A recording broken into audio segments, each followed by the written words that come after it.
Sheikh Mohammed Sultan, was a Bengali avant-garde artist who worked in painting and drawing. His fame rests on his striking depictions of exaggeratedly muscular Bangladeshi peasants engaged in the activities of their everyday lives. He is the son of Sheikh Mohammed Mecher Ali and Mochammed Meherunnesa. For his achievement in fine arts he was awarded with the Ekushey Padak in 1982, the Bangladesh Charu Shilpi Sangsad Award in 1986, and the Independence Day Award in 1993.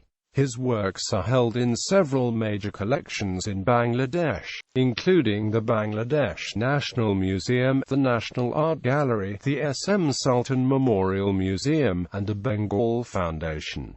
Early life. Sultan was born in Mochammed village, in what was then Jessore district, British India on 10 August 1923.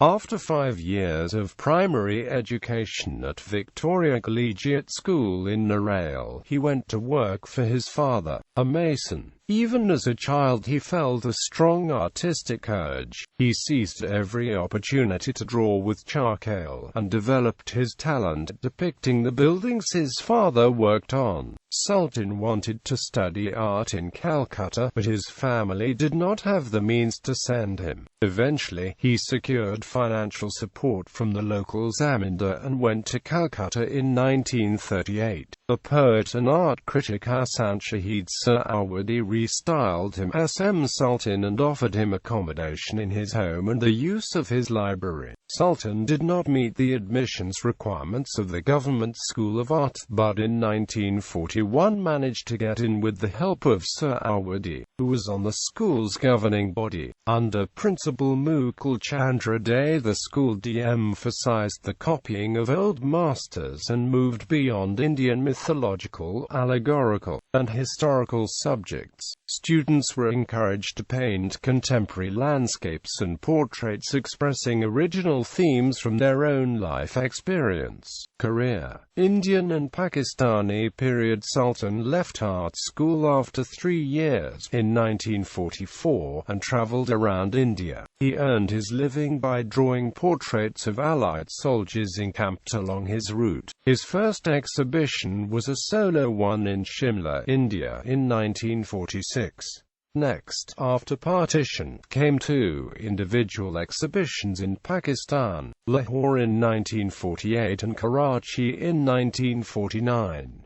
None of his artworks from this period survive, mainly due to Sultan's own indifference towards preserving his work. The Institute of International Education in New York ran an international arts program that brought exceptionally promising foreign artists between the ages of 25 and 35, selected jointly by the country's Ministry of Education and the IEE, to the United States for a stay of several weeks. The institute provided round-trip transportation and grants for living expenses. The program included visits to museums, a period of creative work, a study out of school, consultations with leading American artists, and exhibition of the visitors' work. Sultan's official selection by the government in Karachi made it possible for him to visit the United States in the early 1950s, and exhibit his work at the IEE in New York, at the YMCA in Washington, D.C., in Boston, at the International House of the University of Chicago, and at Michigan University, Ann Arbor. Later he traveled to England, where he participated in the annual open-air group exhibition at Victoria Embankment Gardens, Hampstead, London. The following year, while teaching art at a school in Karachi, he came into contact with leading Pakistani artists Abdur Rahman Chatta and Shakir Ali, with whom he developed a lasting friendship.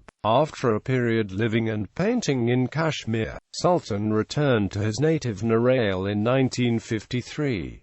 He settled down in an abandoned building overlooking the Chitra River, where he lived with an eclectic collection of pets. He lived close to the land and far from the outside art world for the next 23 years, developing a reputation as a whimsical recluse and a bohemian. Sultan's drawings, such as his self-portrait, are characterized by their economy and compactness.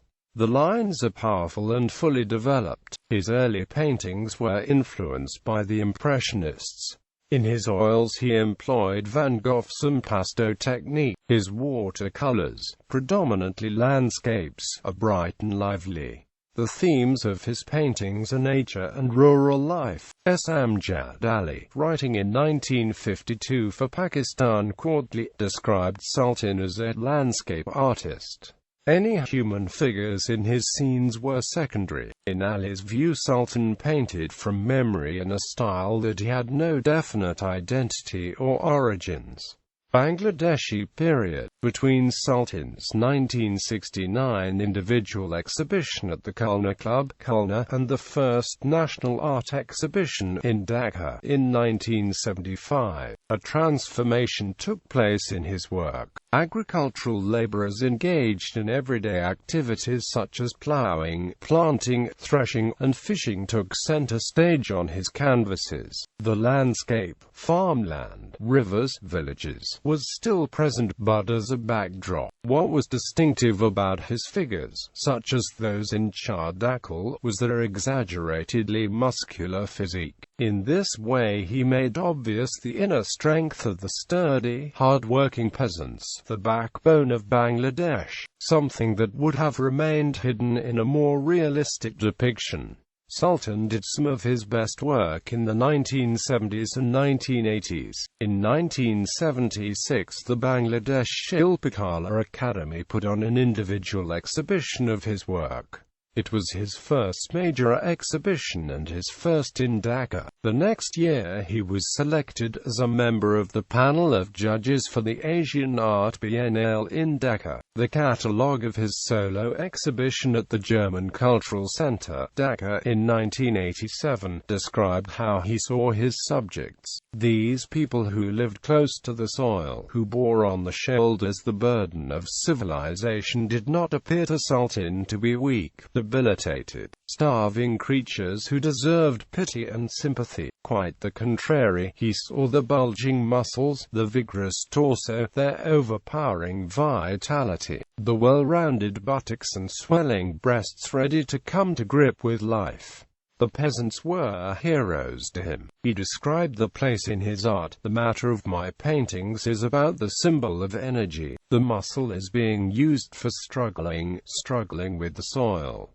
Power of those arms drives the plow into the soil and grows crops. Labor is the basis, and because of that labor of our farmers, this land has been surviving over 1,000 of years. Sultan's paintings never included urban elements or anything produced by modern technology, which he considered imported. They are modern art in the sense that he broke with the artistic conventions of the past, but they remained figurative art with a narrative. He had little interest in abstract art. Legacy. Professor Lala Salim, chairman of the Department of Sculpture, University of Dhaka, described Sultan as one of the four pioneers of Bangladeshi modernism, along with Zainul Abidin, Safiruddin Ahmed, and Kamrul Hassan. Sultan received the Ekushey Padak, Bangladesh's highest civilian award for contribution in the field of arts. In 1982, the Bangladesh Charu Shilpi Sangsad Award in 1986, and the Independence Day Award, the highest state award given by the government of Bangladesh, in 1993 for his contribution to fine arts. Harvesting is listed by the Bangladesh National Museum as one of its 100 renowned objects. Sultan established the Kurigram Fine Arts Institute at Narail in 1969 and another art school, now named Charu,